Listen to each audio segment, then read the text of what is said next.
This is a panel on challenging transitions and impacts on men's mental health and suicidality.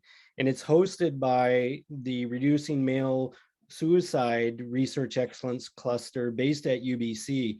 This is actually an international collaboration focused on creating and mobilizing knowledge to destigmatize mental illness and suicidality amongst men, reduce disparities in care, and lead effective male suicide prevention strategies worldwide.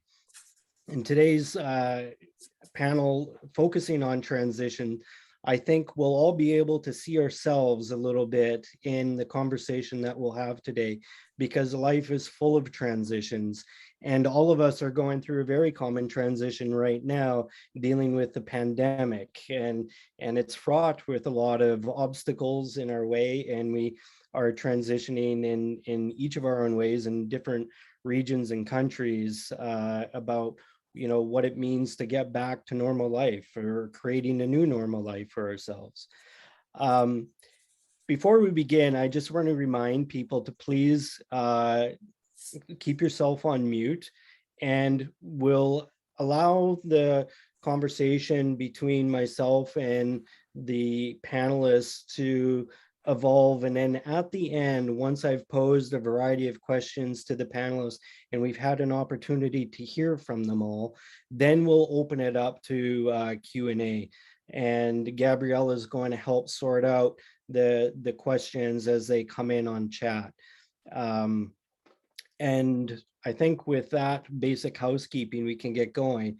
Before we get into the questions, we'll give each of the panelists a few minutes to introduce themselves and share what they're doing and their connection to our work. And so with that, I'll actually turn it over to Marv.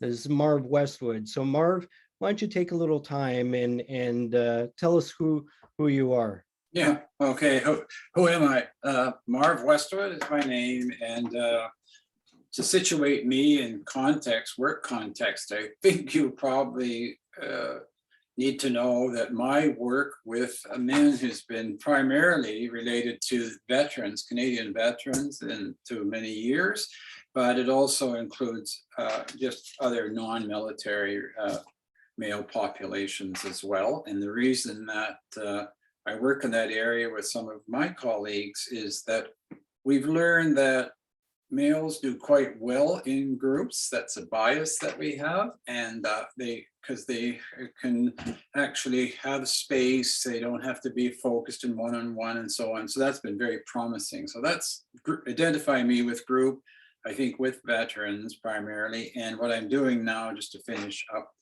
at UBC, I'm a senior advisor to the IVET Center, which is an institute for veteran education and transition, just recently developed, and it's all a part of the veteran-friendly campus that UBC is trying to initiate.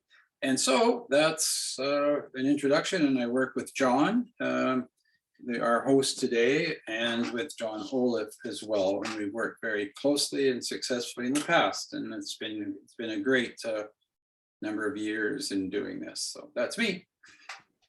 Great, thanks very much, Marvin. I don't think it's any exaggeration to say that your career's work has been focused in one way or another on transition. So it's really great to have you aboard. Jen, let's turn over to Jen and let's hear from her. Hi, everybody. Thanks, John. And I'm really grateful to be coming to you from the land of the Coast Salish people, unceded, and just feel really lucky to be here.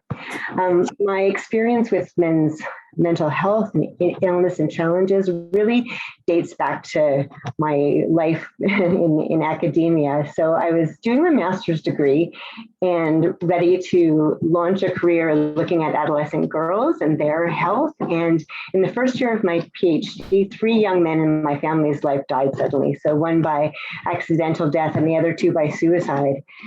And I mean, obviously, it just shook our family to the core. But what I observed, and I could also identify as this grief period among the community of young male friends, was a really complicated expression of grief. So a lot of really violent feelings of anger and risk-taking behavior, including substance use and some stoicism.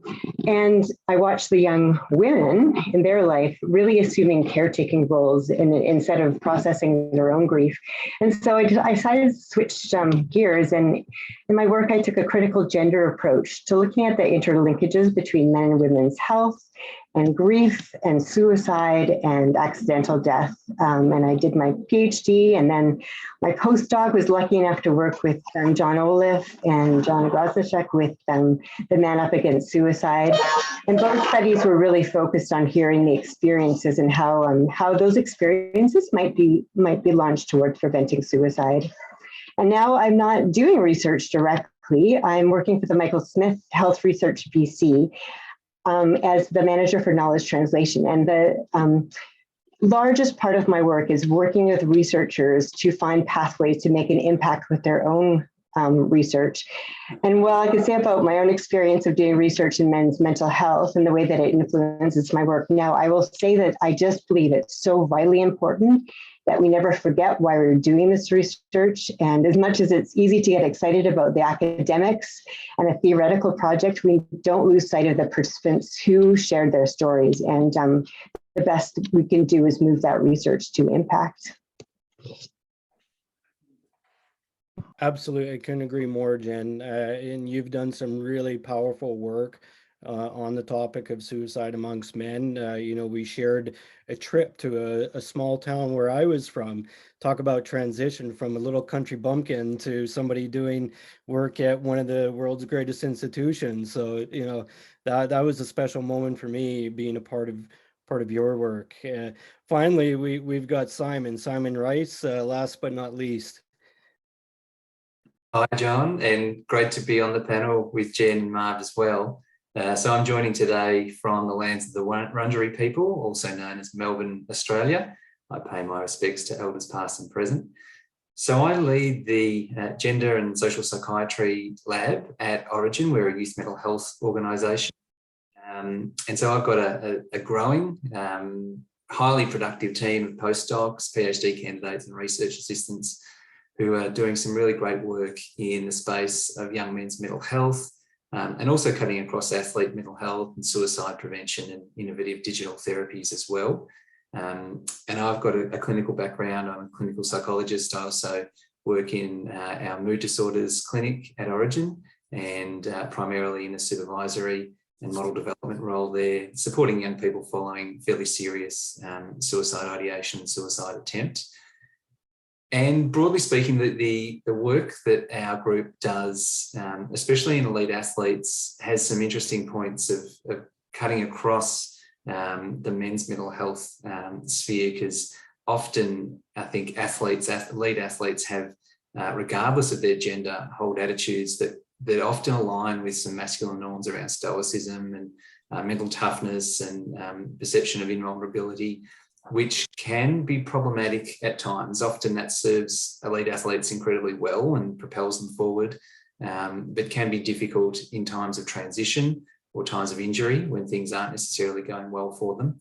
And we've been very fortunate to work with organisations like the International Olympic Committee, and here in Australia, the Australian Institute of Sport, and organisations and codes internationally as well, because there's been a growing interest around understanding and better supporting athlete mental health, which we're very strong advocates for, because we see that as a powerful vehicle of destigmatizing community attitudes more generally. If athletes are able to increasingly speak out, and we're seeing that, lots of examples in recent times of athletes speaking openly about their struggles and the benefits of seeking help, regardless of gender, but I think especially true for male athletes, the destigmatizing impact that can have. And lots of other great pieces of work happening. We're doing a great collaborative project with Movember called the Men in Mind initiative, led by Dr. Zach Seidler. And that's a program of work around training clinicians to better support men who are connecting with therapeutic environments. And we've run a very successful pilot here in Australia, and we'll be running an RCT of that program soon. And Movember is then keen to disseminate it worldwide, which would be a great initiative. So a little snapshot about me, John. That's a big snapshot, and I think you're underselling yourself saying we've been pretty productive. You guys have been amazingly productive, yourself included. you know, Simon's one of the shining stars on the globe when it comes to men's mental health research. So, you know, it's really nice to have him part of this, and love to hear more of your work. But before we hear about each of our panelists' work and get some perspectives on different types of transition issues that have been embedded in their work, we've got a few questions that we'll pose to all of the panelists. And the first question I have, and Jen, I'll point it to you first to get the ball rolling. You know, right now there's seasonal transitions that occur with the upcoming holidays, and this is often projected to be a very happy, wonderful time for people, but that's not necessarily the case. A lot of people struggle over the holiday season, and I wonder if you can just share a bit about your perspective about this holiday season transition and the potential implications for men's mental health. Yeah, thanks. It's such a good and timely question. And I think that I'm probably in agreement with all of you in saying that the holidays can be exciting, and they can also be reminding us of things that we've lost, people that we've lost in this pandemic, relationships and work and all of those things. And so they could bring up that kind of contradictory feeling of sadness. And lots of the research that states that when women are upset and sad, many of us go when we seek community. And with men, it can be a very isolating experience, especially men who are at work, not in positions where they can talk to their colleagues about how they're doing. And so there can be opportunities for increased substance use and overwork and all of those things that bring men out of who they are and feeling, and really, I think accentuating and increasing that sense of grief and loss. Yeah, I think so. That sense of disconnection can be really overwhelming for a lot of guys. Simon, what about you? What are some thoughts that come to mind when we talk about the holiday season transition and men's mental health? Yeah, and again, a very timely thing to be thinking about. For younger men, which is the group that I often research and work with most significantly, it can be a time of great connection, but can also be a time of perhaps overindulgence. And that's not necessarily a bad thing, but for some younger guys, you know, the holiday season here in Australia coincides with summer. Lots of festivals, lots of partying. Again, not necessarily a bad thing at all. Great to be socially connected. As we're starting to come out of what's been a pretty harsh lockdown here in Melbourne, Australia, things are opening up pretty rapidly. And so people are very keen to get out and reconnect, which is good. But we do often see a spike in incidents of problematic substance use, and for some will be at the very pointy end around a hospital admission, either for unintentional harms done through alcohol use or other drug use. So I think an important time just for young guys to be aware of their limits and making sure that they're able to stay safe. Mm-hmm. It's a really good point you bring up about how physical place can actually have a powerful shaping effect on behaviors. It's really interesting. Marv, how about you? I'm sure you've got some thoughts about this.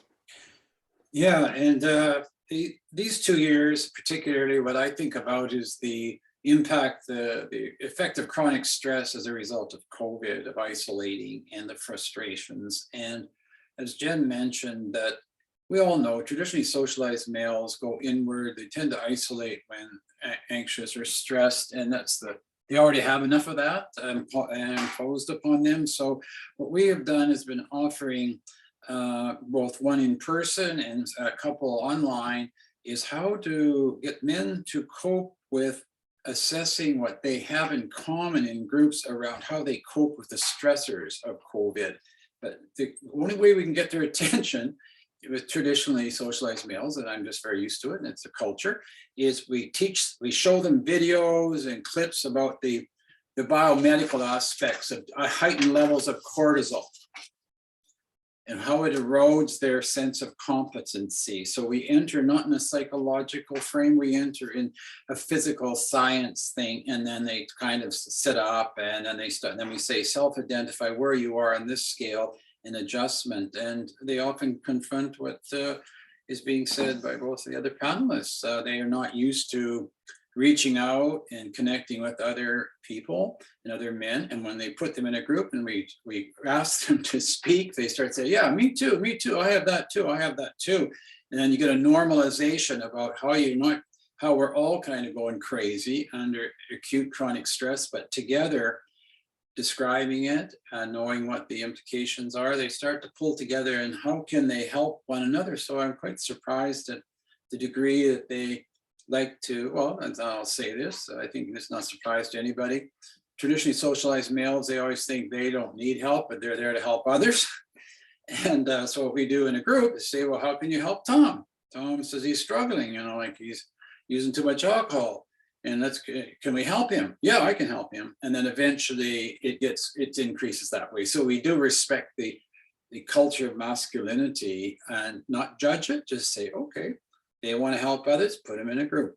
And so the normalization under COVID has been quite helpful, not only for them, but for us as the therapists. And it's a great place to unload some of our frustrations. And the Christmas time or the holidays here, it's in North America, just for you people in the South Pacific, it's the dark time here. So we have more seasonal affective disorder there, Simon, as you may know. This is the darkest of times. And add to that the COVID, we're mindful of that. And so we like to fly down to Australia just for mental health benefits. I'm on board. I think we should look for a grant for this. Get some sun. Yeah. Okay. Yeah, but you're right, Marv. The actual shift in sunlight can have a profound impact on a lot of people, and coupled with the holiday season where people feel bound by certain obligations and expectations for society has around what the holidays ought to be, but even from a familial sense about what we're supposed to do with regard to getting together with family and friends over the holidays. That can be very challenging. It can be very rewarding, but with some difficult circumstances and dynamics in many family settings, the holidays can actually be a very tough time. And so I think, being able to express that to others, and like you said, groups can have a very powerful effect. And just, having people available to feel heard and understood and share your experiences, especially around a time like this, can be really helpful.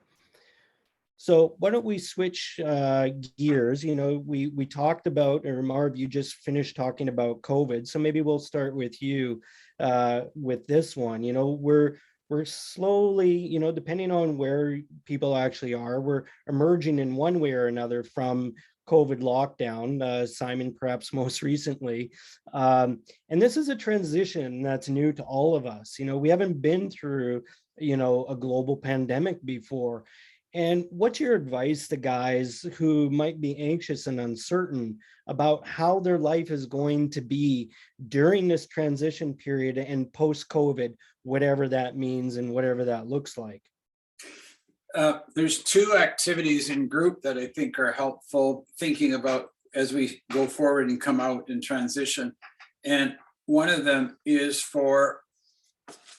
we don't ask them, we give them a list of 10 major losses that the research shows people might have experienced during COVID as a projective, and ask them to which of these stressors, we don't call them clinical disorders, we don't use stigmatizing language, say which of these major stressors have you encountered and experienced. And what that does, they read it first on their own, and when they're ready, they're asked by the facilitator, which of these do you share?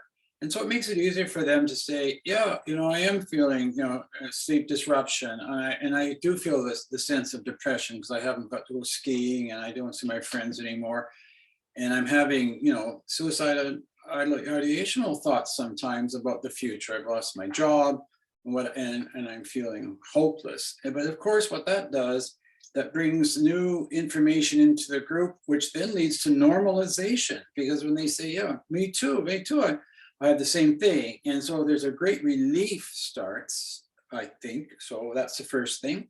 Next thing, that the second question we asked them, have there been any experiences during this COVID that strengthened you, that surprised you about an ability that you had in accommodating for these last 2 years? So we switch from what have been the stressors, the losses, to have there been any additive features that would add to your sense of personal? Well, yeah, in some ways I learned to cook, and I'm actually starting to paint, or hiking more. I realize, oh, I hate this, but I'm doing that. Okay, then we end up by saying, so you have both losses and gains. And then looking into the future, we end with, what's one thing that you're looking forward to doing differently when you emerge out of this transition, whenever that is, that you never want to go back to again? And then those are like projecting good goals going forward. And it's just they're quite fascinated by what they come up with. So that would be a practical suggestion that I find it easier to get them to talk and exchange, as other panelists have recognized. They need that context, in my opinion. Yeah, that's really interesting. As you're talking, I'm thinking about how that process you just described really can be thought about in the sense that you're helping the guys change their lenses through which they see themselves and the worlds around them. You know, going from this negative lens, seeing things through this negative lens, seeing themselves through this negative lens, and then shaping that to a more positive lens, and how that allows them to see themselves in a different light, literally, and also help shape their engagement with the world in a different kind of way. So that's quite interesting. Simon, you mentioned that you're recently out of lockdown, so you can provide some unique perspective based on your own experience with this, and certainly working with people going through it as well. Yeah, we just came out of 270 days of lockdown, not consecutive, but it's been a long haul. And I guess thinking more broadly around young people, and some of the key things that are so important to young people, social comparison is an important one. And I think for young guys at this time, if there's a tendency to do too much social comparison, there's a risk of feeling like they don't match up. And, we talk about in some of our work, the impossible standards of masculinity being imposed, that young men need to have it all together. They need to be completely invulnerable to any event that might happen, or any weakness, need to be able to perform sexually flawlessly, need to have power and status, and all these kinds of things. And these are unattainable standards for any individual, but especially at this particular time. And I think one of the more useful approaches, but it could be something around self-compassion, but I think we've got to rename it and tailor it to guys in a way that's going to be a bit more attractive. But the idea of being compassionate to yourself in the way you would to a good friend probably carries a lot of value in times when young guys are feeling particularly anxious about the world and their place in the world.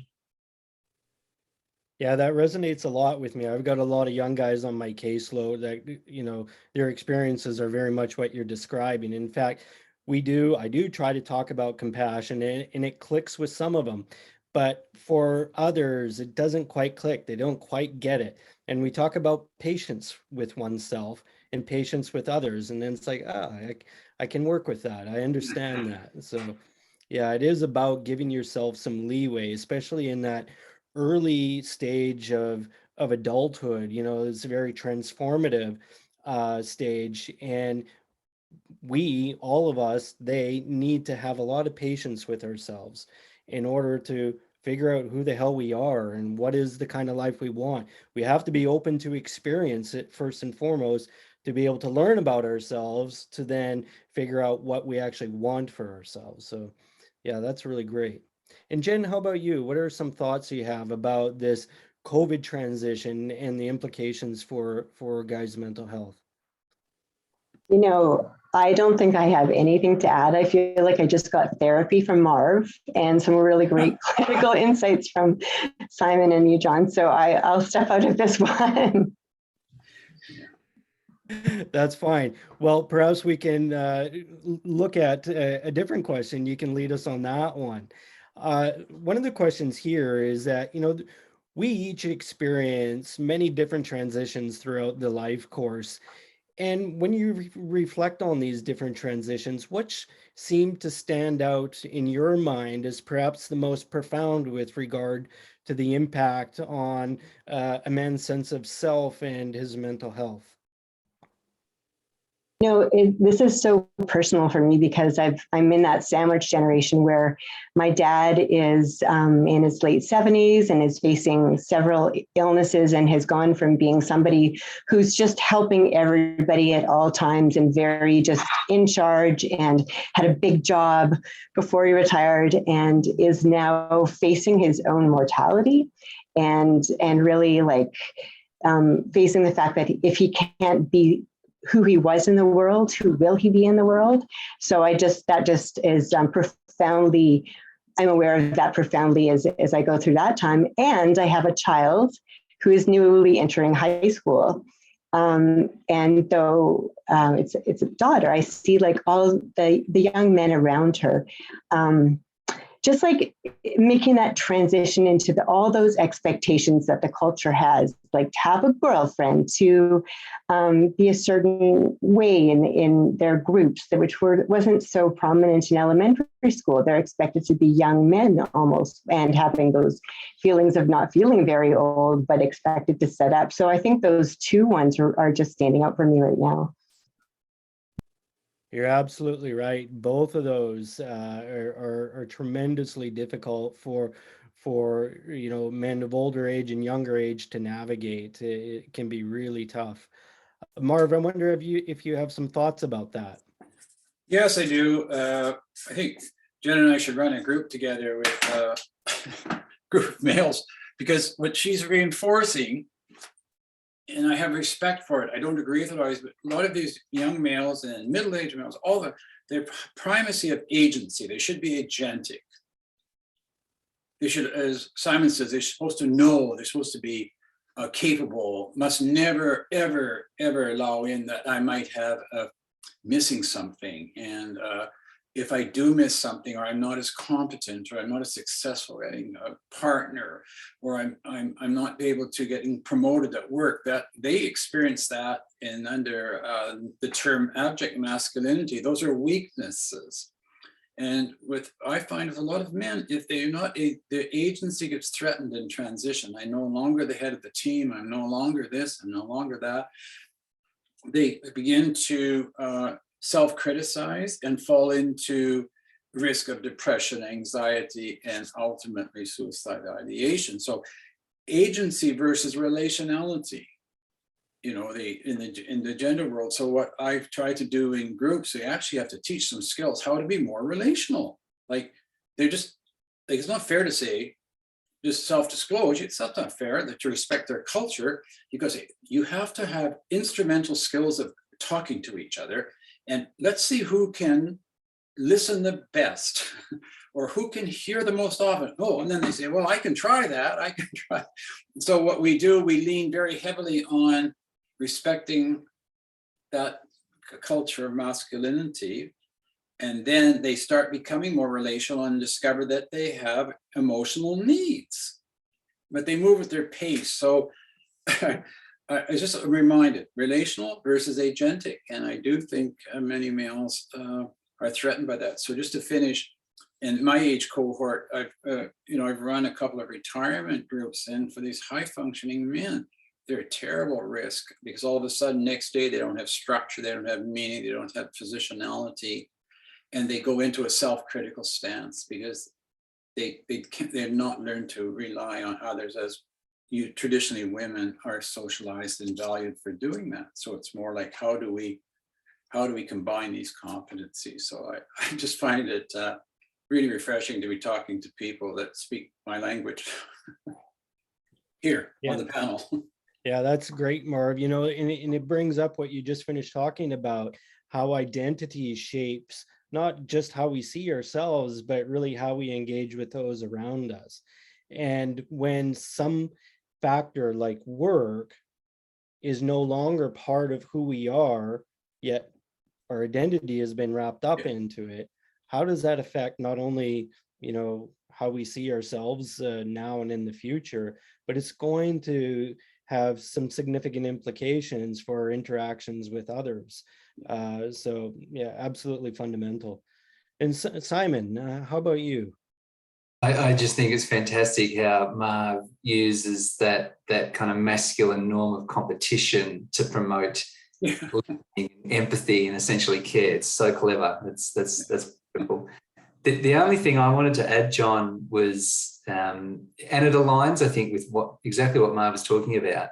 The developmental theorist Jeffrey Arnett talks about this construct of emerging adulthood and this transition phase that, you know, in the years of 18 to 25, and some people think it should probably go up to 30 now, that you're not really an adolescent, but you're not real. For many people, you're not really a proper adult, and you don't feel like a proper adult. And one of the hallmarks of that phase that he talks about, well, there are many, there are 5 key ones, and uncertainty is one of them. But coming to that recognition and realization that things aren't going to always work out the way you want them to, that you have these aspirations and you didn't get into med school or law school and you didn't make the team to do X, Y, or Z, and having to realign your sense of self and your thoughts about where you're going for the rest of your life as being a pretty significant developmental task.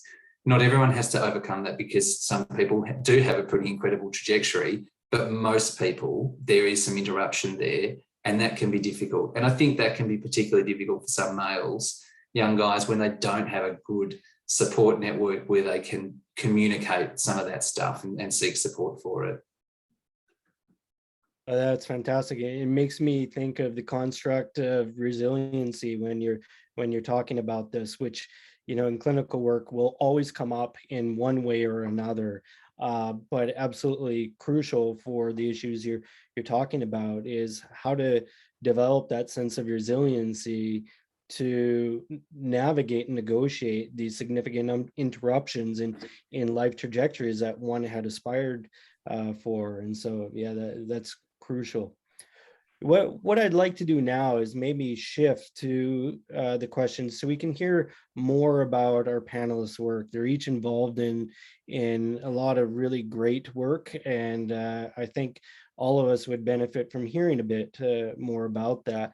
So Jen, I'd like to start with you, and around the topic, the issue of suicide bereavement. You know, it's a very difficult transition for those who have lost someone to suicide. And this is really featured prominently in your work. And so I was wondering if you could reflect on some of the key learnings that you've distilled from that work. Yeah, thanks. It is such a difficult time of transition. So I think, the study that we did was a photo voice study, meaning that we asked research participants to go out and take pictures of their experience of bereaving or mourning the death of somebody who died by suicide. And we collected a whole bunch of experiences about how different men responded to that and what it was like. And while there's no wrong way to grieve, in our research, we found that some men described their bereavement in really different ways, and some described really profound feelings of emptiness and disconnection. So some of the photos were, I'm an invisible man. If you looked, you could look right through me, and just having dead air, that sense of being a half-built house with lots of holes. So some men really bereaved suicide like that. In other ways, other participants saw that suicide as a burst of energy, anger, and you just got to live for the moment. So taking on really risky activities such as riding cars really fast under the influence, doing what we would consider dangerous sports. I'm skiing down a hill really, really fast and just thinking, if I died, I would have been died doing something that I loved, and that's okay for me. And some used a lot of alcohol, that just some to, create that feeling of disconnection from what they were feeling. Other people used alcohol and substance use as a way to connect. So to break down some of those instincts of stoicism and isolation, to connect with other people through using alcohol, which was a bit of a, I would say, provocative finding, in that it's not a healthy behavior, and yet there are some healthy outcomes.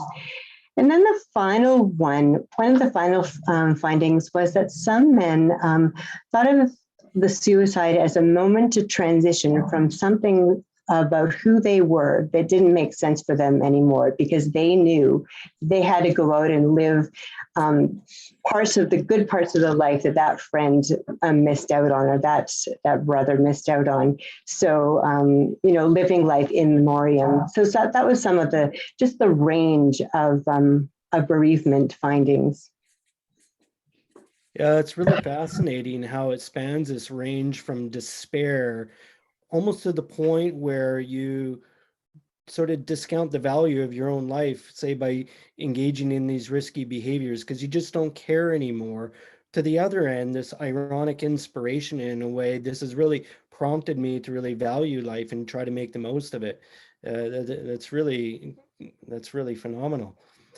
Simon, how about for you? You've got your fingers in a lot of pots, and really interesting ones. I know for me, one of the ones that's quite interesting is your work with athletes. And there's a lot of transitions that occur in an athletic career. And I wonder if you can reflect on some of these transitions that athletes are confronted with and how they relate to one's mental health. Yeah, thanks, John. Probably the most difficult one is transition out of sport. And that's an interesting one to think about, because it happens early for elite athletes. The peak years of competition, it varies by sport. Endurance sports, it goes a little bit longer kind of career. Gymnastics, aesthetic sports, it's a much shorter career on average. But, usually, 23, 24 is about the peak, and then things start to slowly drop off, which is young, really young. And some athletes aren't well prepared for that transition out of sport. And you can understand why. If you're earning a lot of money, which is not the case for most athletes, it is the case for some. If you're earning a lot of money dedicated to one specific thing and being very successful at it, why would you put resources into thinking about what the next 10, 20, 30, 40, 50 years of your life are going to look like, especially when you're 21, 22, 23? But we know that many athletes will make a difficult transition. It tends to be those athletes who have a very fixed identity on being an athlete identity, at the peril and at the cost of a broader sense of self. So they haven't necessarily developed a richer life outside of sport, social contacts and friends outside of sport, so that when that athletic career ends, they're left a little bit high and dry. And that can be a very, very difficult period for some. And it's not necessarily just transitioning out. There are other transition points as well. So coming back from major meets, there's pretty robust research now around post-Olympic blues and the celebrity culture that often develops in our modern world of social media amongst many athletes in the lead up and during competition. And then that bubble quickly bursts when athletes are having to come back to their home countries, especially when there's been periods of quarantine in a hotel room, which happened here in Australia and probably in other countries as well. A real burst to that bubble of being on the international stage and winning medals and the like, and then a bit of a slap of reality. So, sports organisations, codes, agencies are thinking much more about how to better support athletes make that transition and kind of care for the whole person, rather than just focusing on that competitive focus and what they can do competitively. Yeah, it's absolutely imperative that happens. I've got two high performance athletes as kids, who have gone through their own transition still doing that, and we have these conversations, and reflecting on the national sporting organizations and what they do with regard to transitions. They're really only scratching the surface, and typically it's around vocational transition, as if that's the key thing. It's a big thing, but it's actually not the fundamental thing. It's really about one's sense of identity and their preparedness to be a different person and live a different life. And that's not easy for a lot of people, especially when for a lot of athletes they started so young. They don't know anything different, and they haven't explored other aspects of themselves to really know what could be in store for them in life. Yeah. Absolutely. Yeah. Marv, let's switch it over to you. And, you've had decades of clinical experience, particularly within the realm of group work. And you've spoken about it a little bit already, but I wonder if you can elaborate on how, what kind of role do you see men playing in their male colleagues and friends' lives as they negotiate different types of transitions in their own lives? Like I said, you've touched on it a bit more, but I think you Yeah. probably have more to say about that. Well, I do this way. Again, I just want to qualify something. When I talk about traditionally socialized males, there's a very broad spectrum of multiple masculinities. And so I'm referring to the more what we call traditionally socialized males, but there are a lot of other males that get to be socialized where they have developed a high appreciation and a competence around managing their emotions and expression and so on. So I just wanted to make that caveat. I don't want us to talk about men are all like some unitary group, but a majority of them, reinforced by the media, tends to do this. So for men in just general, I find that they need to be group connected, not like in therapeutic groups, but here's what they need to be able to do, as I can see. Whether to belong to a group that has an agency about it. And I know for some middle-aged men in Australia, I think it was the Sheds program where many men would belong to the Sheds. The Sheds are where they would meet together and they would build things or do things together. Well, don't underestimate the health benefits of them hanging out together, working together, showing what competence they have, using a sense of humor, which can be, if you're oversensitive, you can take it the wrong way. But I find that it's reassuring. So in sport, they belong to a group. If they're doing mountain climbing, they belong to a group. If they belong to a scout team, they belong to a group, or they're building things. So when you talk about throughout life, you must never give this up. And I would recommend that when people are like fired from the job or unemployed, what we have tried to do is offer to them debriefing group experiences, because they have rage, anger, loss, and as you said, John, they lose their identity.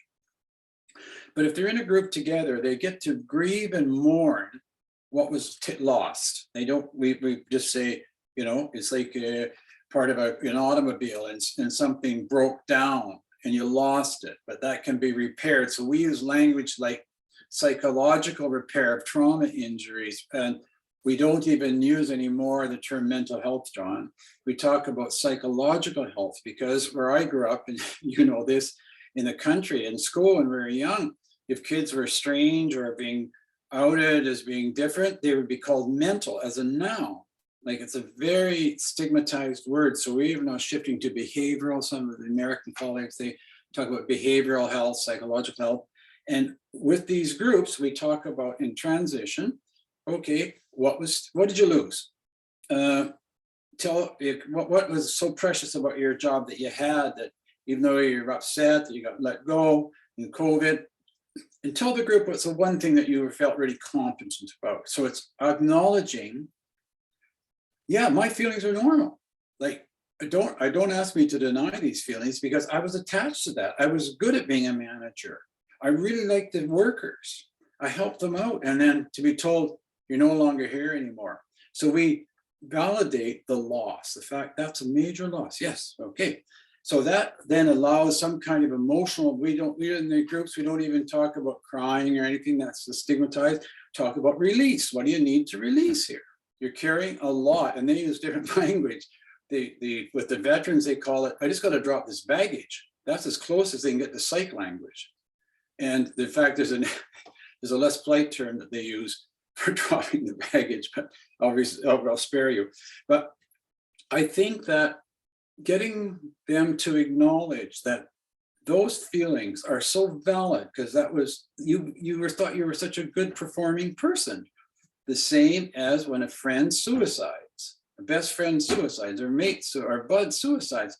What they have to deal with sooner or later is what they regret, what the loss was. And so that's where we move them, even in a group context, to speak to what would they say to the person if they were back again. And you know, as therapists, we have ways of doing that. Imagine he's here, your best friend, and he's not going to say anything. What was the thing you regretted not saying before he ended his life? And we don't even use the term commit suicide. And I'm not the only one, you know that. We don't say that anymore because it's not a crime. But what do you really regret? Now you get a chance to say it. It's a simulation, and we've got some other guys here that can help you if you can't say it. And often they just say, you know, I'm just sorry. I'm sorry that I was driving the car.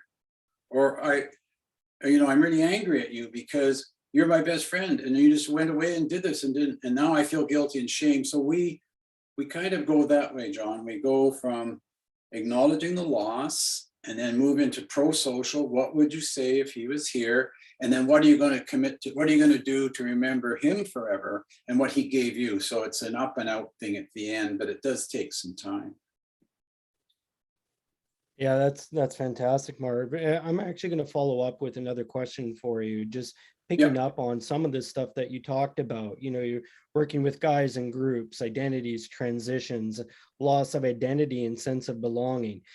That makes me think of one particular group of guys that you work with is military guys. Yeah. When they're transitioning from their military lives to civilian lives, and how challenging that can be for them. I wonder if you can say more about that. Yes, I will. And I'll try to be brief here, but because if people really want to learn it more, there's a couple of articles we've published, but let me just say there's two major things to keep in mind with military, either releasing or being discharged into civilian life.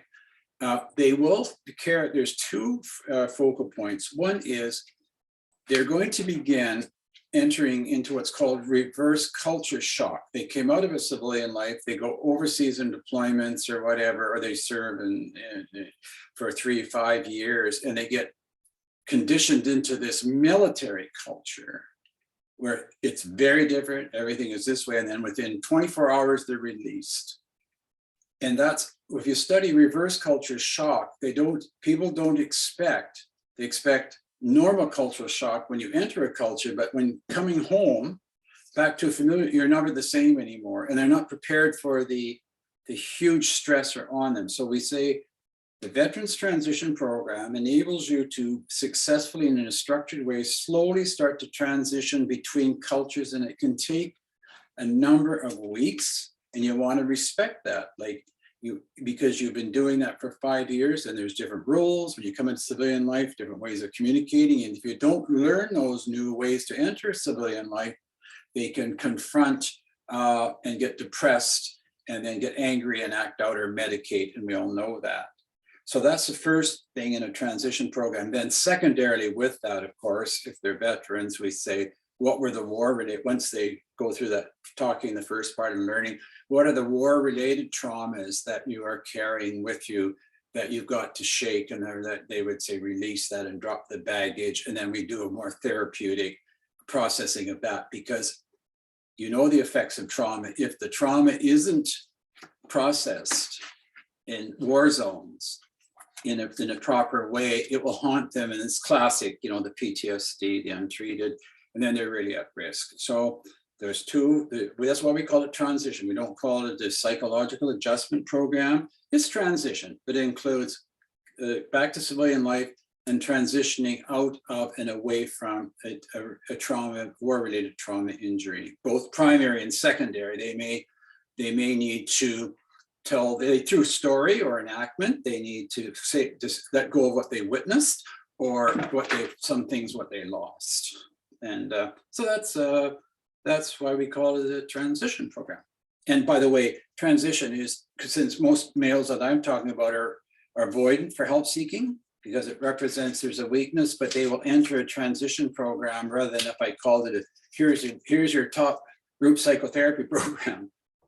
That would scare them. So we don't do that, and we just validate transition.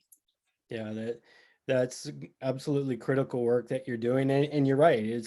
We can touch upon that a little later, but the use of language, because you've mentioned it a few times now, you know, making sure the language honors the group that you're working with. Yeah. And Simon, I'm going to turn to you, and you know, I want to talk about fatherhood with you. You know, you're a recently new father, but also you're working with men in their capacities as father. You know, fatherhood's riddled with transitions, and what is your sense of how fatherhood actually affects the mental well-being of men, and what can a new father do to kind of ease the transition into this new, arguably the most important role that they'll ever take on in their life? Thanks, John. They're great questions. And wow, like nothing can really prepare you for it, can it? It's quite something else. And I think the transition to parenthood is massive for any individual, for any human. And the transition and the mental, the emotional, the physical, the spiritual demands on young mums are enormous. And I think the strain and the transition and the challenge that young dads can experience has been a bit of a blind spot. There's more research happening on it now, which is really encouraging, because it's important. It's important because the mental health of fathers matters. It matters for the family unit, whether that's an intact family unit or whether there's separation, but it absolutely matters for the way in which caregiving can be provided to those young people coming into the world, whether they're, you know, very small or entering adolescence or early adulthood. So better support for fathers is really critical, and that the initial transition to fatherhood has a lot of change in your social group, change in the amount of time that you have or don't have, restructuring your priorities. And you know, for many guys, that change of not being able to be out late drinking with the guys can be a difficult transition to make. Although it doesn't take you long, many experiences of staying out late drinking, coming home with a hangover and looking after a small toddler to make you realise that's not the smartest move. So it's kind of self calibrating in a way. But we've got some great innovations that are happening these days in Australia, and I'm sure worldwide as well. So one of them is called Dance Group Incorporated, which is really an informal space for new fathers to gather, usually of a weekend morning, usually at a cafe. Usually you'd bring your little one with the pram, and that's very much normalised. And that's something I've absolutely seen, you know, the last 10 to 15 years, many more dads out walking with prams than was the case prior to that. And the only thing that's shifted there is an acceptance and a culture of acceptance that dads can push a pram, and the dads group have an annual event called Man with a Pram, and they'll make sure that the photos are taken and it's all splashed on social media, and it normalizes that for young dads, and that culture absolutely has shifted and is continuing to shift. There's still a way to go in terms of you know, young dads who decide to be the primary caregiver, the kind of supports that are available to them. I think our societies, especially in Australia, is geared towards young mums and mother support groups. And I think the penny's starting to drop now that parents are wanting to share that early caregiving experience, and it's more difficult for guys to get leave, but the companies are changing, and in many cases there's longer periods of leave available to young dads now. That might be 4 or 5 or 6 months even. But making sure that there are environments where young fathers feel like they can go and socialise as well is key, and that will shift, and that will be a really important development and part of supporting gender equity as well.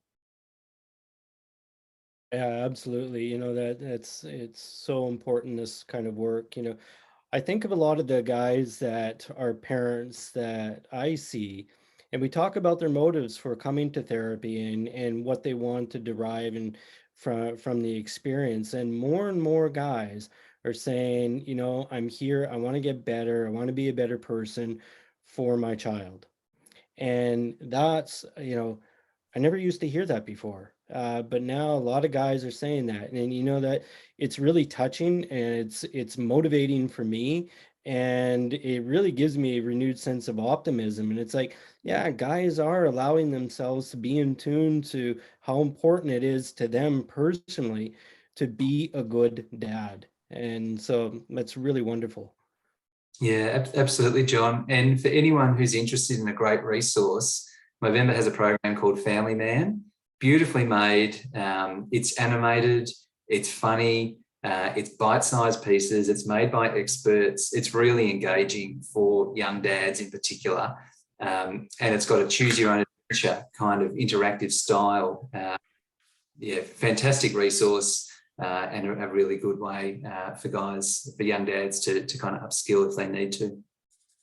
Well, thanks for that plug. That's useful. I'm going to look at it myself. I'm curious about it. Jen, I see you have a different picture now. Do we still have you here? Yeah. Oh, Yep, I'm perfect. here. I'm totally here, and my tech will work on it, and you'll see my other face soon, though my profile picture is probably better looking. Yeah, but I'm here. That's okay. No worries, no worries. Well, the question I have for you, I'm coming back to some of the profound work that you did around suicide, and thinking about some of the challenges in transitioning the research that you've done, because you spoke about this earlier and how important it is. Thinking about transitioning the research to practice for preventing suicide in boys and men. So I wonder if you can think or just let us into your thoughts about what you've learned and what you have in your mind now about things that we really need to be mindful of in this area. Oh, that's such a good question. And I think what I would say, I just have a passion right now, and I'll say it a million times, is that, research that doesn't make an impact shouldn't be done. And some of the ways, best practices are really engaging the community in your research. So not only the participants who will talk about their stories of suicide and bereavement, but also the communities in which they reside. So are there ways, so you spoke briefly about our trip to Rimby, which was a very specific community with rural norms around masculinity and rural norms around health seeking and dealing with crisis and grief. And part of that project had to be not only engaging the men in talking, but also the community. So we needed to talk to healthcare providers. We needed to talk to mental health. We needed to talk to mothers and school teachers and all those folks who are engaged in the life of the community and also contribute and can be a part of breaking down the norms that can cause suicide and put out some of the helpful strategies that will prevent it. So finding out who all the stakeholders are and at the very beginning of your research, talking to them about what questions should we be asking about men's suicide and why men don't seek help. And then what methods should we use? So in the men of this community, are they more talking to one person alone virtually, or are they more interested in talking in groups, as Marv was saying? How can we best get those results? Are creative means the best ones? And then how can we disseminate the research findings in communities so that they'll actually make a difference? And again, that's talking to stakeholders, but it's also doing not only academic publications, but doing community reports, doing community presentations, if that would make a difference. So yeah, just all the way mobilizing the research to action at every step. Yeah, that's really sage advice, Jen. You know, it's so important what you just shared about thinking of the layers of society, layers of the community that need to be engaged and involved to truly make an impact. Because so often, if we do something, it often exists on the periphery. And, you know, in a crisis situation, then we utilize a particular resource. But that often just represents when things have been missed at many other stages of potential intervention prevention. And it's thinking about all those other aspects along the continuum that we really need to attend to. Isn't it far better to think about how something can be prevented rather than intervening when things have really gone sideways? So that's really great. Um, I wonder if we pick up on some of the other things that you likely have to say around prevention in transitioning the issue of male suicide to one of from recognition to prevention. And what do you see some of the key aspects that we ought to be considering in the specific context of prevention? Yeah, another fantastic question. So yeah, I think that hearing the stories of people who have experienced wanting to die, and then talking to people who have wanted to die and then chose not to, and then mobilizing those success stories to things that can prevent suicide. One of those things, I'm thinking of the story of a young man who died by suicide, and his family was just devastated afterwards, but told some really good hints about what they missed in this young man's, and talking about some of the norms that their family had had about hiding depression and keeping on and being strong, and how they would have dealt with things differently. So the father in that family gathered the community of men in his own community and just talked about how can we be different with our boys. And the mother, who was a school teacher at one of the local high school, gathered together small groups of girls and boys within her high school and just talked about suicide prevention. And the sister, who happened to be an artist, was at UVic at the time, did her graduating project on preventing suicide and took photos of all of the friends of her brother. And so just on a multitude of different levels, thinking about how we who have experienced suicide and suicide loss can work to change that into prevention strategies. That's super. I think one of the critical things to take away from what you just shared is the fundamental role of communication. Having these kinds of conversations is absolutely necessary and a necessary part of prevention.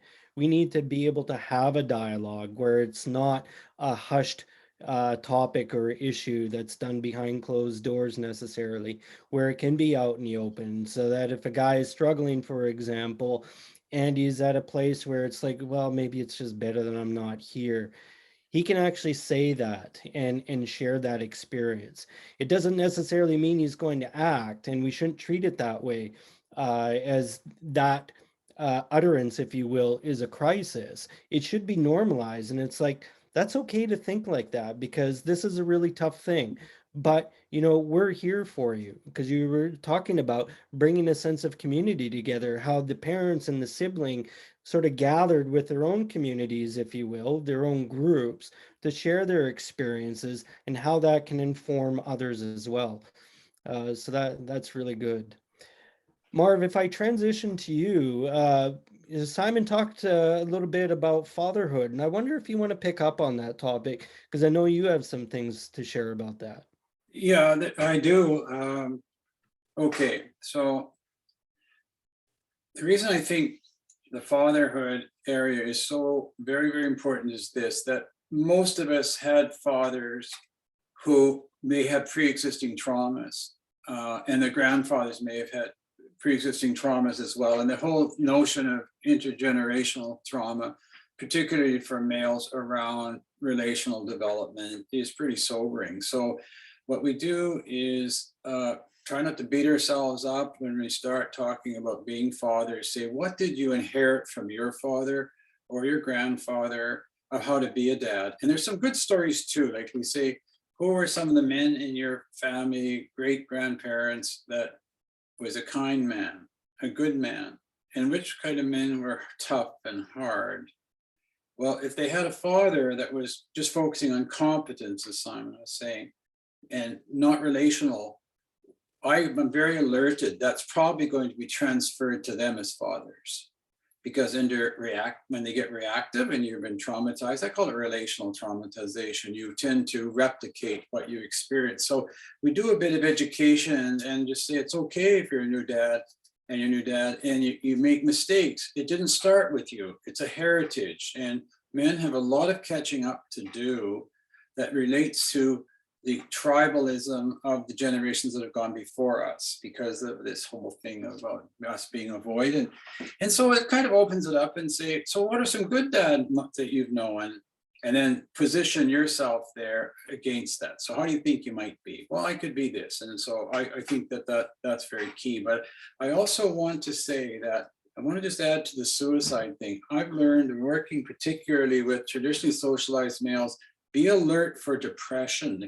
Everyone thinks about suicide, but I think if someone is suicidal in that sense, and we know it has a plan, they're not cognitively thinking really. By that time, they're we've lost them, and then we got to protect them. But if you notice, like, get people to talk about, like, hey, you notice you're not as excited anymore. Depression is a normal reaction to an abnormal event, but let's watch it. So I put them on alert. And the last thing I would say with suicide is this. And in my supervision, when I was taking training, one of the supervisors said, remember, a suicide is always a double homicide. And what? And he said, well, look, there's a death of the person that ends your life. But it's like, as you go down into the ground, you fall over, you die, you toss behind you a hand grenade, which explodes on the family. So what you have then is a traumatized family.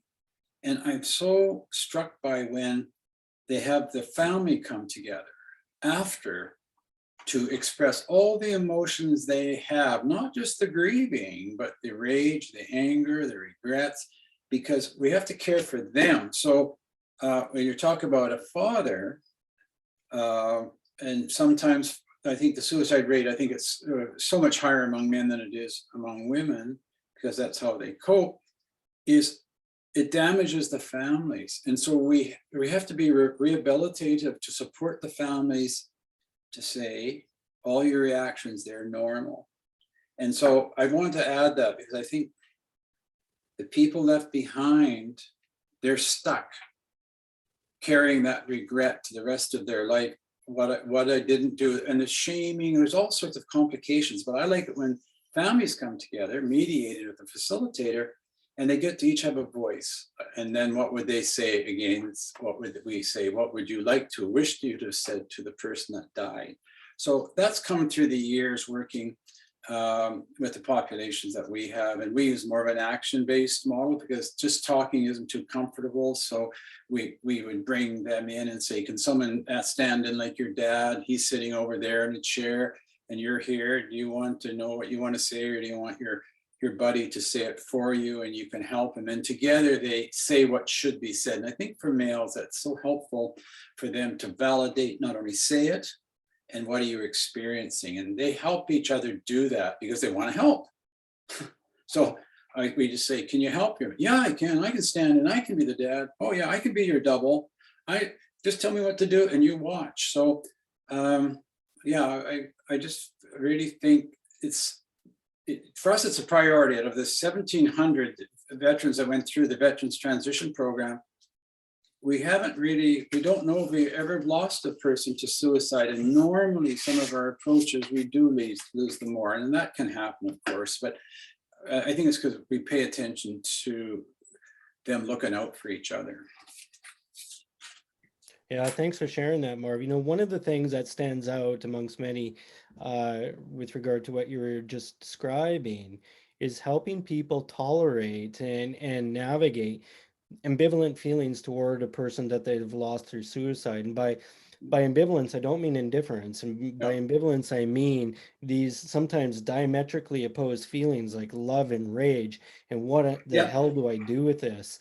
And it can be tremendously difficult. So I know the kind of work you do and the challenges involved. So it's really good to hear about it. Simon, if we come to you, you've done a lot of work with young men. We've heard about that, but I wonder if you can say more about your thoughts around key transitions in different points in young men's lives and the implications of these different transitions on their mental health. Yeah, there are some key transitions, whether that's going from junior high school to a more senior environment, tertiary education, into the workforce, part-time or full-time work, trying to navigate those first entry points into a working career, and often finding that they are more difficult, especially in the current era where the unspoken contract for many was, if you go to university and get a degree, you'll get a good job. And that's really not the case these days. It's a different world we live in. And all those are difficult transition points. One of the things that we've been turning our mind to over the last couple of years is this idea of positive masculinity. And it's a tricky one. And there are people in the field that think it's not the right term to use and that it oversimplifies some of the challenges. But we're trying to create ways of giving young guys the opportunity just to pause and stop in school-based environments and work out what are the messages that they're getting from the broader culture and how are they helpful and how are they potentially harmful, and harmful for their own health, harmful for the health and well-being of others around them. And again, this can tie back into gender equity and gender equality and the way that they treat others, especially women and girls. But we're increasingly becoming aware that something's happening for the socialization of young guys, from boys and young guys, that's not really equipping them with the right set of social and emotional skills. And that's not meant to be a statement and a criticism of masculinity. I think it's more a reality of our modern world that as we start to shift into a different way of humanity organising itself, that men are going to need different capacities, and some of the assumptions that have been held for generations aren't necessarily going to hold for the future. So I think there's a big transition point coming around some of that work, and we're working with schools to try and help the thinking there, but it's very early days. But our sense is that schools are wanting to take a lead here because they're at the coalface and they're seeing this impact both young men and boys and young women, girls, and other gendered young people, and the way that they're interacting in potentially problematic ways at times. So it's a bit of a watch this space, I think.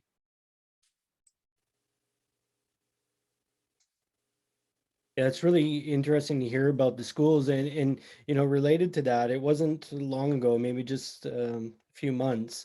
I had a group of young men that go to a boarding school in New Zealand reach out because they were talking about some of the same things that you were, and they wanted to exercise some agency and try to shape a different way of being in their particular environment at their school. And they were really quite open and keen, and that was so refreshing to see. And it really warmed my heart in a way that they weren't doing it for themselves personally necessarily. It might have inspired it to some extent, but you could see the honest care that they had for others at their school and wanting to help them. So that was really good to see. We've peppered you with a lot of questions right now and heard about your fantastic work in many domains. I wonder if now would be a good time to kind of open it up to hear from the audience questions, comments, reflections that they might have based on what you've been talking about thus far. And I think Gabriella is going to help us navigate that. I have to admit, I'm not very good at this part, figuring out the chats and everything, so bear with me.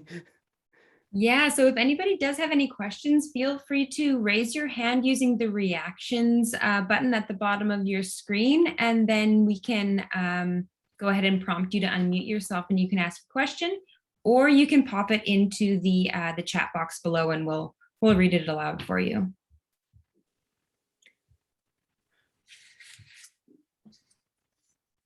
So does anybody have any questions or thoughts about what we've been talking about, things that they would like to share?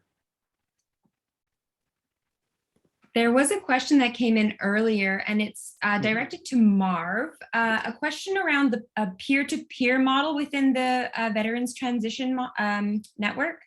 And they wondered if there is a peer-to-peer model, and if so, if you can talk about how that works and how peer-to-peer may support men who are going through transition. Okay, yeah, peer to peer.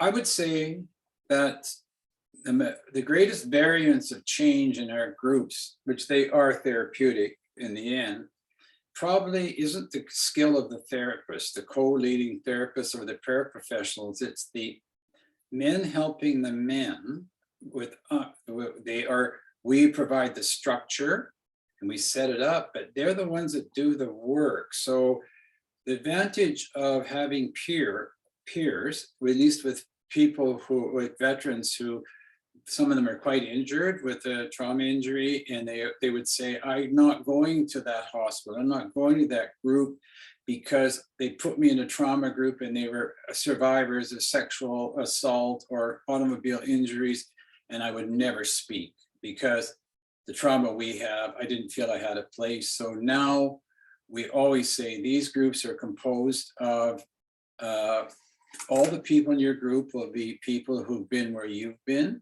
And right away when they come in, they recognize this is one chance that I'll be understood. And by the way, there are groups for women in the military and for men as well, but the majority are for men just because of the numbers.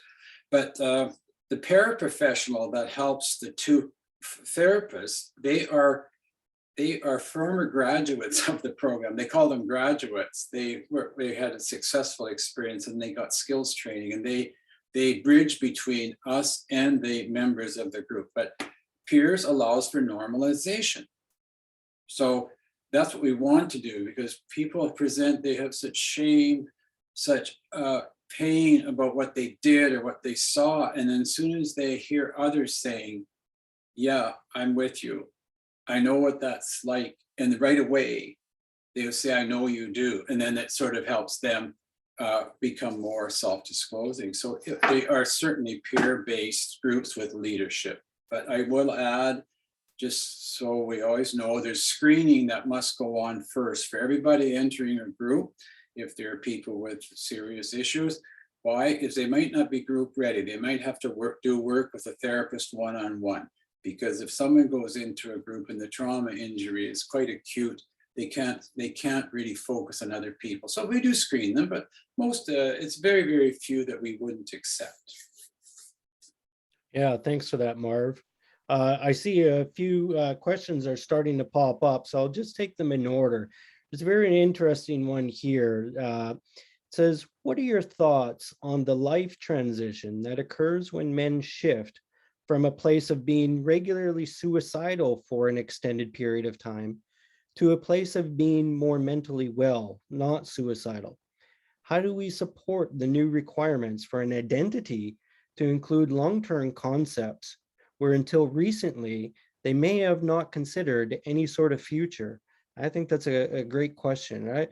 Simon, I wonder if you can maybe lead us off and give us your thoughts on that. I think that's an amazing question, and also a very hopeful situation that's arisen from someone experiencing long-term suicidality and thoughts of death, not wanting to be alive. Whether or not they've acted on those and made attempts in the past or not, the fact that those thoughts are no longer there suggests that something major has shifted in their life, and that might mean that they've got more balance or more stability or a greater sense of identity and purpose. helping that individual work out what their goals are. If they've been living a short-term life of day to day or week to week because they were thinking that, you know, on that next weekend they were going to end their lives, they've got a much longer time horizon, and that could be accompanied with some anxiety if they haven't really put much future thought into what their life path is going to be and what they want it to be. So walking slowly with them to encourage their own sense of autonomy, to I think pause and reflect, what do they want their life to be like, and also make sure that they've got really great relapse prevention supports in parallel, to make sure that if there are any early indicators of mental ill health, that they're able to take action really early to prevent things from getting that bad again. But Jen and Marv might have some great suggestions as well. Sure. Jen, you have any thoughts about that? Well, it makes me think of a friend who had cancer for a long time, and then finally and unexpectedly went into remission. And for her, it was almost like a double-edged sword, like so happy to be able to see, as you were saying, Simon, the long-term perspective of her life, but also trying to assume a new identity of somebody who's not sick was more challenging. Just her expectations for how she was going to relate to other people with this new identity. So for her, it was really important to work with a counselor to just, as you were saying, reestablish who she was and who she would be in the future as a person who was not as sick as she had been before. Yeah, what a parallel. Marv, how about you? Any thoughts to add to this? Well, my view is that are these people who have contemplated or have attempted suicide itself? I need to be clear because my response would be different. I can't tell from this, but clearly the contemplation part is there. It said being regularly suicidal for an extended period of time. If that's a vulnerability that they have and they're aware of it, and then these group leaders can help them understand when they're at risk of that, going down into I should just die, I shouldn't exist. They have we have a telephone tree that they agree at the end of a group, because these groups are like 100 hours and 10 days at a retreat center. There's an agreement at the end that we hold them to, that they will once a week call one another, just once a week, because they make good connections, and they call in and they give the person who they call, they line up, you call one, I call one, there's just one call. And it's an agreed that if you're having a stressful time for the first couple of months after the group, you tell your mate on the phone or your partner there, I'm glad you called, because the one area I'm sort of sleeping in a lot and I'm not wanting to get up. And then the other one says, well, remember what we agreed would work in the group. So we use the follow-up, but it's very respectful. We agree, we check in. You could be talking about life, generally a movie or sport or whatever, but they have to agree, is there anything that's stressing you post-group that we agreed we would share with each other? So that's the best that I can offer, but it's called follow-up. It's called the telephone tree, to stay in touch. And because you know how guys can be, and generalizing, if left alone, they'll go away. Especially when they get distressed, they isolate.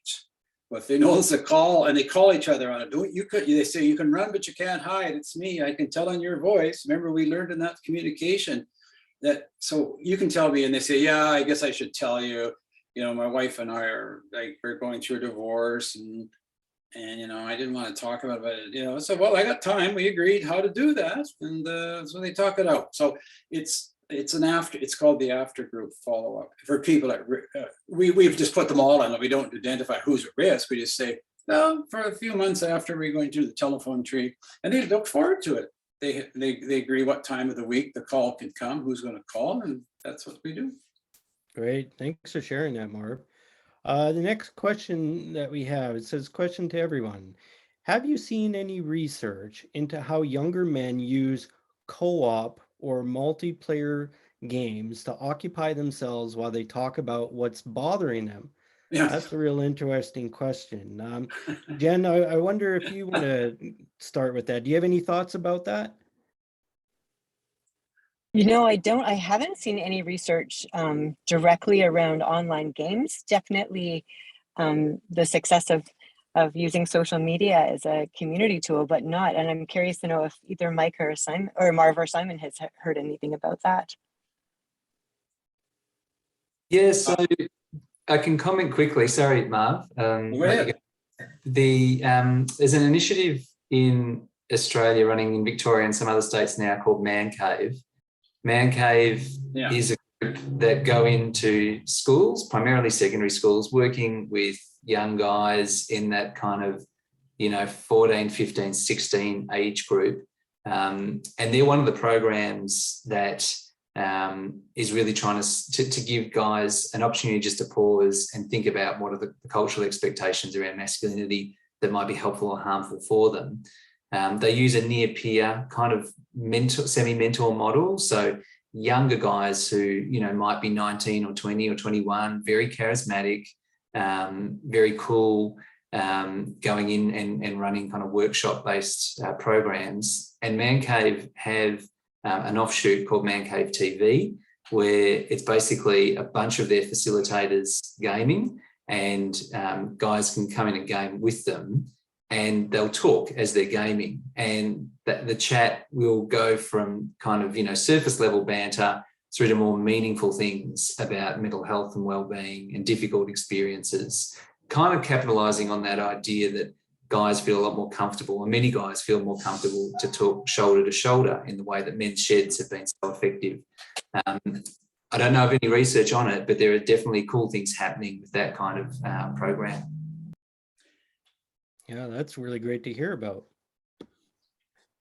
Marv, any? I would just say you triggered something in me that when we in our groups, they can't bring any devices into the group, because that's how many males avoid, is distracting themselves. It's their anxiety, so they relate to their iPhones and whatever. So they say, no, leave that at the door, leave it at the door. So, but it's just that we just say absolutely not, because many young men actually can disappear, and young girls too.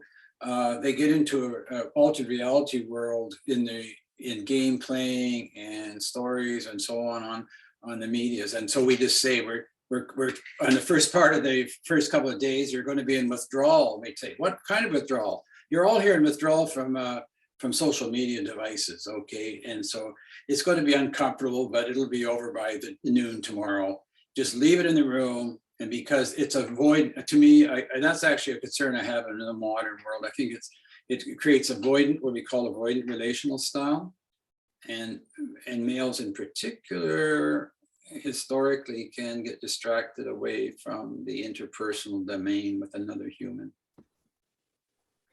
Yeah, I think it definitely is a double-edged sword, but a really fascinating kind of question that I do wonder if there's been much, if any, research done on it. I understand the principle behind it, but I think there's a lot of nuance that needs to be teased out to really better understand that.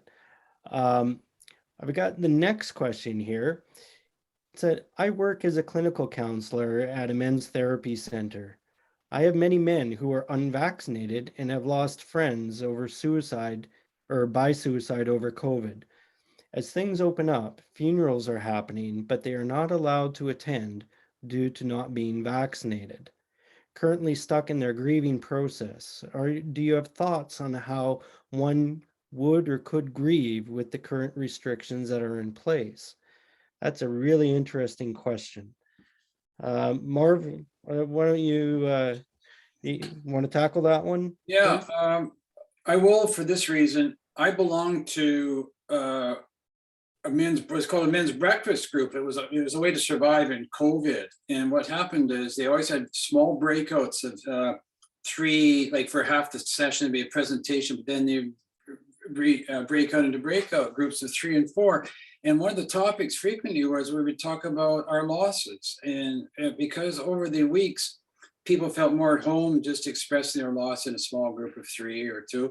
And I would say attending a funeral, not attending the funeral, that's a big mistake, because the failure to grieve leads to, as we all know, a kind of avoidant depressive stance, and then no affect anymore.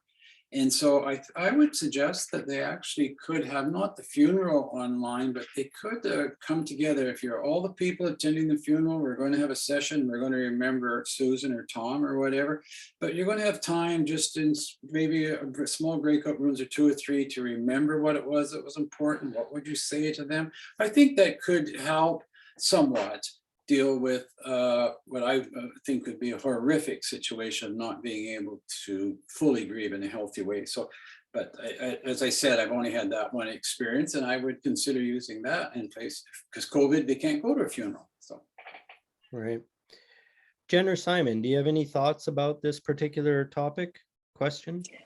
Yeah, I do actually. I was part of a forum, I think near to the beginning of the pandemic on e-mental health and the effectiveness of that.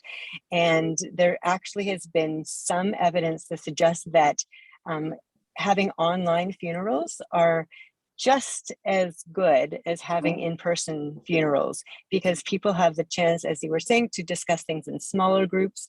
Sometimes grief can be a very personal experience, so you want to be in the room with people, but you don't want people to see you. So you're allowed to grieve more privately. right. And also, we haven't really touched on the whole equity, diversity, inclusion issues, but because some people couldn't necessarily travel to go to a funeral or find the time, or all of those things that prevent barriers for people to come together, having the online experiences of funerals were actually more accessible to them. Yeah. So a greater variety. So I imagine that, lots has been lost with the lack of in-person experiences, but there is, I would recommend that people use all the technical tools available to them to create transitional experiences like that. Right. Yeah. Simon, any thoughts? I think they're fantastic insights. Nothing further from me, John. Sure. Yeah, it's really interesting to think about this question and the interruption of rituals and their role in our grieving process. It's a really important issue to think about. I have John, a question. Sorry, I might just jump in with a question that was submitted directly. It's a question to Simon, and this person is wondering if you have any experience working with young trans men, and does their experience navigating masculinity differ from cis men? Yeah, a great question. We've done a little bit of research with men who identify as trans in the trans community. Definitely an at-risk population. And I think some of the challenges that group experience are obvious in the incidence of mental ill health and the rates of suicide.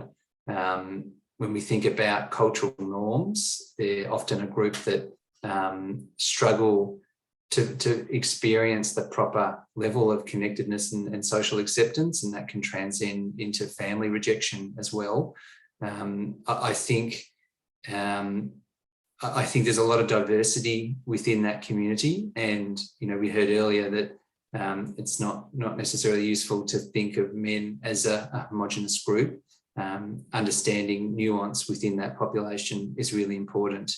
I'm sure we'll get more insights in the coming years, because that is increasingly becoming a target or a known at-risk population, and we'll see more research, more well-conducted research conducted, I think. Great. Thanks for that, Simon. The question that I see next, I think it relates to this construct that we've heard about in recent years of toxic masculinities, and how this impacts men, and how this might kind of affect how we intervene with boys or boys and men, and at what point in one sense of development of identity as a male boy man does this impact? Any thoughts from any of you about that? Just a quick comment from me. I think it's a really important point, John. The construct of toxic masculinity, it's not a scientific construct. It's not clearly and well defined.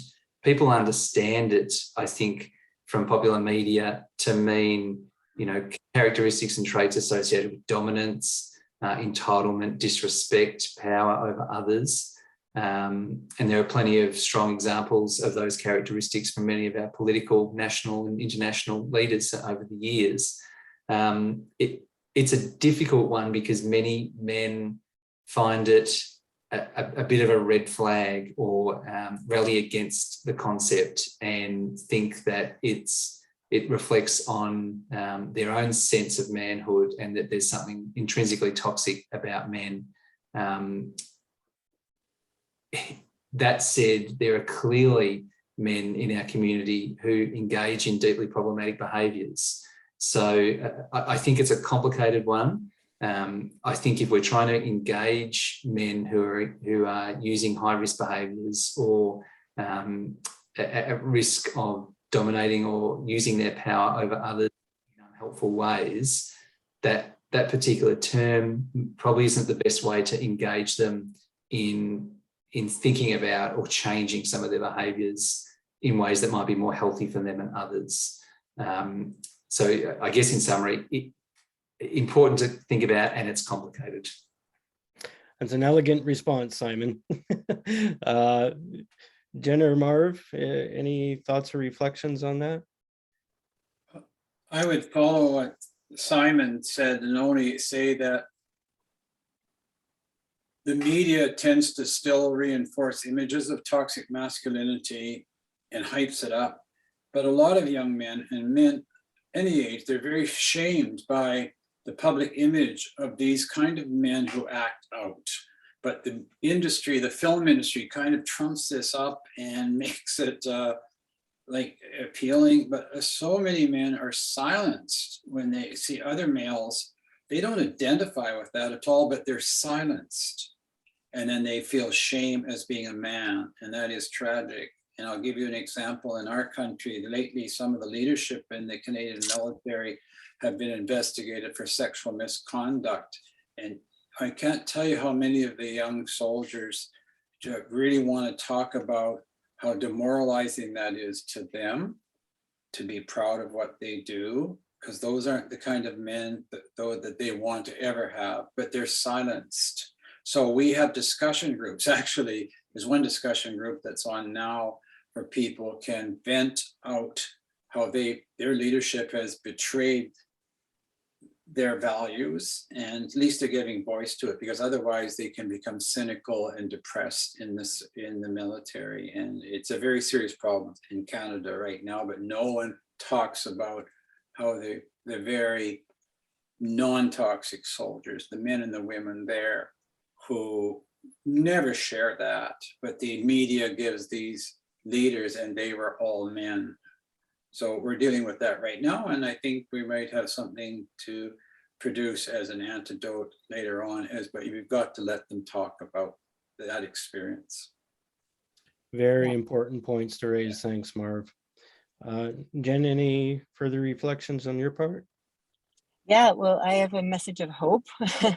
And, obviously I'm speaking from a very specific concept, and Simon has more of the research view on this particular thing, but my experience with young teens and a bit older ones today is that their level of analysis and critique around gender is so inspiring. And, I've always told my family that I'm a gender scholar, and my daughter 13 kicks my butt daily on challenging my views around stereotypes and all of those things, and has the language of what is toxic and what is and how gender is not just a binary, it's a performance and all of those things. So I think that for all the fears that we have for the next generation, I think they're really going to be carrying us into something better.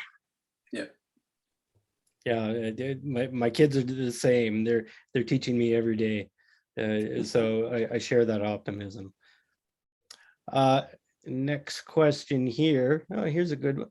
I'm curious to know what differences you see in terms of online mental health resources compared to in-person resources, especially in this context of the pandemic. Jen, let's come back to you. Do you have any thoughts about that? Yeah, I think there's been, as we've seen in all areas of digital literacy, there's been some real leaps and bounds in e-mental health services. I know that the Foundry, which is a program in BC, I'm not sure maybe in the rest of Canada, has made really strong efforts to provide young people with mental health services, and finding that they're more likely to have kids keep their counseling appointments because they're virtual and they don't have to go anywhere. They can be more anonymous. And that's probably all I've got to say on that. But I think that there is some progress being made that has been triggered by the pandemic. Sure, thanks. Simon. Well, I actually think, John, you're the most well qualified to talk to the point, running the Heads Up Guys website, which has been phenomenal, nationally successful. Sure. Well, I'm not going to miss this opportunity. Go for it. You know, I think, well, I have to admit, you know, when we started Heads Up Guys 6 years ago, when we launched it 6 years ago, I really didn't know what I was doing, and nor did I know what to expect. But over the years, and certainly in the context of the pandemic, it's been phenomenal, the kind of uptake that we see of an electronic, you know, a virtual resource. And it literally makes help accessible no matter where you are, as long as, you know, in our particular case, you can read English and you have an internet resource. It makes it so personal in a way too, where you don't have to, if you don't want to at that moment in time, share with anybody what's going on with you and what you necessarily are looking for. You can discover for yourself. And through that, you know, if people have been to our site, you'll clearly see we take men on a journey, if you will, empowering them to utilize their skills and capacities to live well, recover from depression if that's the case, but also engage others in that journey. Because you know, humans are social beings. We're meant to be around others. We're meant to have other people involved. And when it comes to things like depression, you know, it's quite a beast to deal with. It's very difficult, and really you shouldn't try to do it on your own. Try to invoke others' support, their resources, their help in any other way.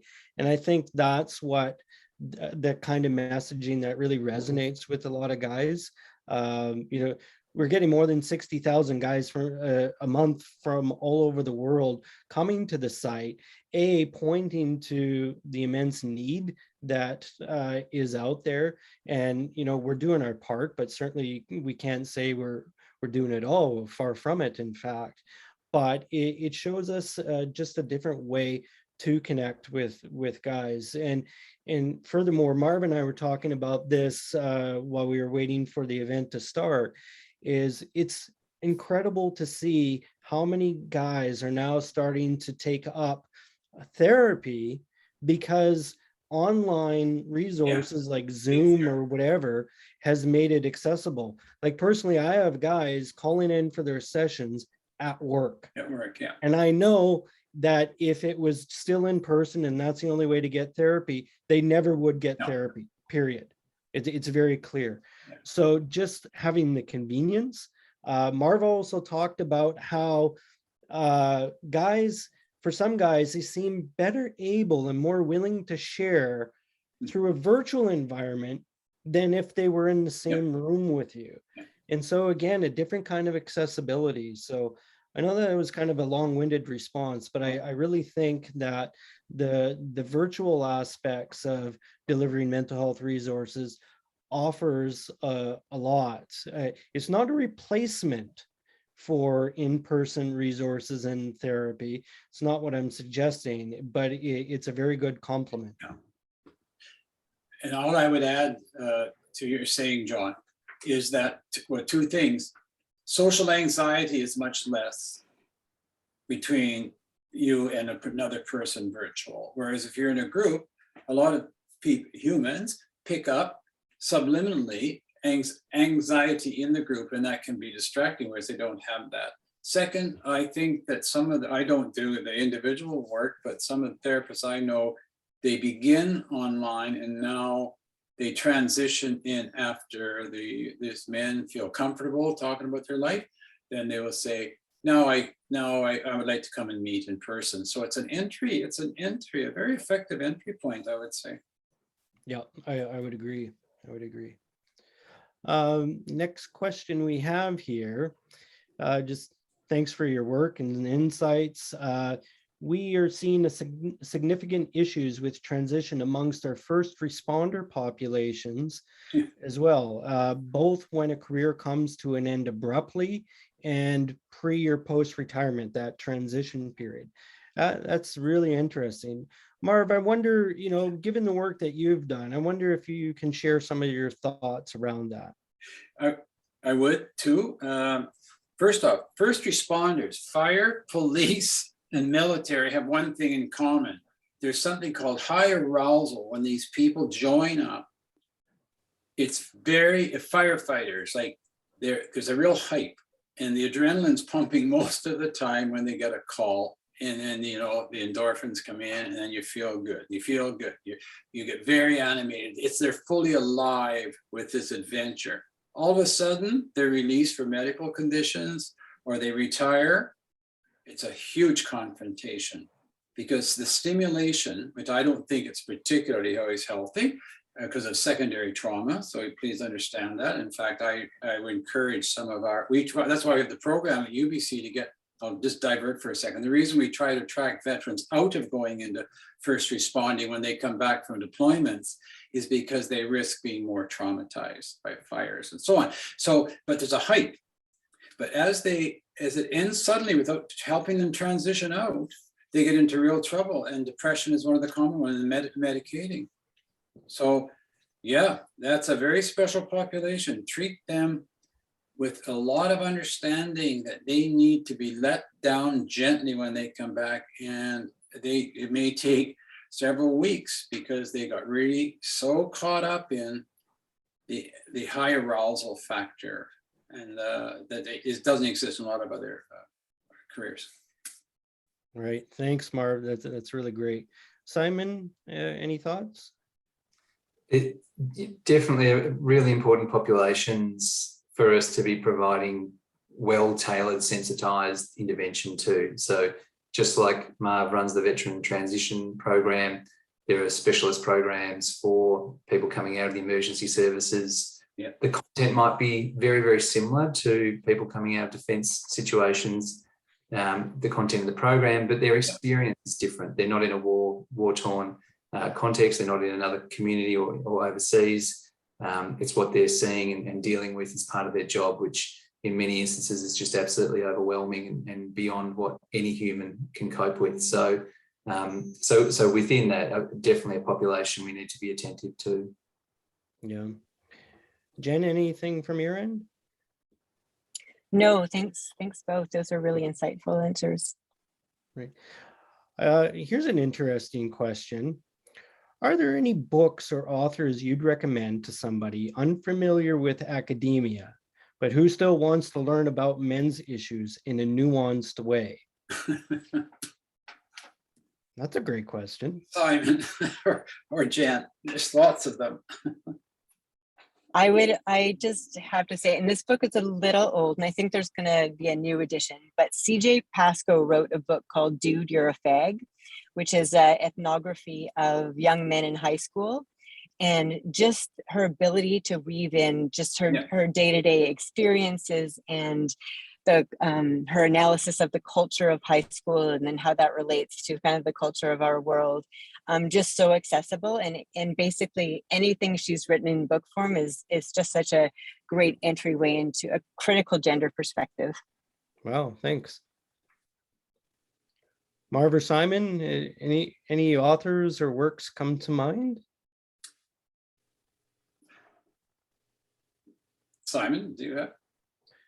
Look, I think there are tons. Yeah, there are. I think you can use Google and Amazon as your friend. Type in some keywords around men and masculinity. You'll get plenty of hits, and then have a look at the comments and just have a look at some information and see whether that topic is going to resonate for you. Because lots of books written from different perspectives, and some of them are very academic and others much less so, much more lived experience. And finding what's going to resonate for you, I think, is important. Over to you, Marv. And what I do is I don't recommend books very often for someone that says they're not trained in the area. I recommend that they go to YouTube, and some of the, as Simon mentions, just contextualize it. Working Effectively with Men, you can see a number of comments and interviews, first off, and then articles, published articles, and abstracts. There's more than you can ever get through in a year. So, but because a lot of people don't read a lot, but they will go on to social media. That's what we usually just say, what is the focus here? Give you some keywords and go in and look at it. And I know that may not help the questioner today. They might want something specific, but there's so much online. Yeah. I guess I would just kind of wrap that up and say, with the reducing male suicide cluster, maybe Gabriella can share the link to our website, but we have a ton of articles that the various group members have done. And I'd like to think that these works, although they are academic works, are fairly accessible. If not, the reference lists of some of these articles could be kind of reviewed to perhaps pick up other works that they might investigate. But not to toot our own horn too loudly, but our cluster is kind of leading the way. And so I would say, if anybody's work should be attended to, it would really be ours. Yep. Yeah. I'm getting the signal that we have to wrap things up. I think we got through most, but unfortunately not all questions, but such as it is. I really want to thank the three of you for participating in this. I know I've learned a lot. It was really fascinating, a great discussion. I hope the rest of the audience feels the same. It was really wonderful. And thanks again. I really appreciate it. Gabriella, anything from your end before we sign off? No, just a big thank you to all the panelists and everyone who attended and provided such a great discussion session. Thank you so much. And we will be sending out a survey, so you can let us know how you did and how what you'd like to see in future events that we run like this. So your feedback would mean a lot. So thank you. Great. Yeah, Gabriella, can I ask? This has been recorded. This has been recorded, and we will. I would like a copy. You got it. We will be posting it to our social media and YouTube channel, so you can always go back and check it out for one last look. Great. Thank you. Well, thanks again to our panel members, and thanks again to the audience for tuning in. I'm really glad you can join us. I know we actually had quite a few people, so that's really wonderful to see. So good night, good day, wherever you may be, and we'll see each other again at the next event, hopefully. Thank you very much, John. All right. Bye for now. Bye, Simon. Bye, Jen. Thanks, John. Thanks. Bye-bye. Bye-bye.